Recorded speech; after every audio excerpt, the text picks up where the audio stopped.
एक समय की बात है, भगवान गौतम बुद्ध एक गांव में धर्म सभा को संबोधित कर रहे थे। लोग अपनी विभिन्न परेशानियों को लेकर उनके पास जाते और उसका हल लेकर खुशी खुशी वहां से लौटते। उसी गांव के सड़क के किनारे एक गरीब व्यक्ति बैठा रहता तथा महात्मा बुद्ध के उपदेश शिविर में आने जाने वाले लोगों को बड़े ध्यान से देखता। उसे बड़ा आश्चर्य होता कि लोग अंदर तो बड़े दुखी चेहरे लेकर जाते हैं, लेकिन जब वापस आते हैं तो बड़े खुश और प्रसन्न दिखाई देते हैं। उस गरीब को लगा कि क्यों न वो भी अपनी समस्या को भगवान के समक्ष रखे। मन में यह विचार लिए वह भी महात्मा बुद्ध के पास पहुंचा। लोग पंक्तिबद्ध खड़े होकर अपनी समस्या को बता रहे थे।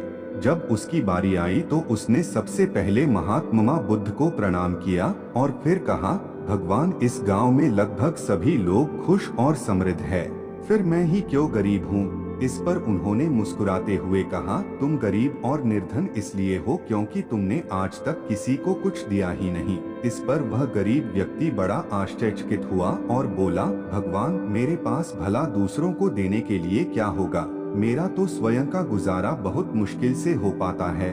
लोगों से भीख मांगकर अपना पेट भरता हूँ। भगवान बुद्ध कुछ देर शांत रहे, फिर बोले, तुम बड़े अज्ञानी हो।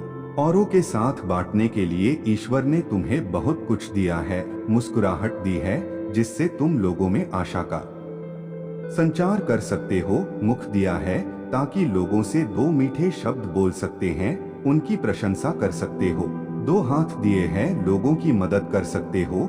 ईश्वर ने जिसको ये तीन चीजें दी है वह कभी गरीब और निर्धन हो ही नहीं सकता। निर्धनता का विचार आदमी के मन में होता है, यह तो एक भ्रम है, इसे निकाल दो। कभी भी मन में निर्धनता का भाव उत्पन्न न होने दो, गरीबी अपने आप दूर हो जाएगी।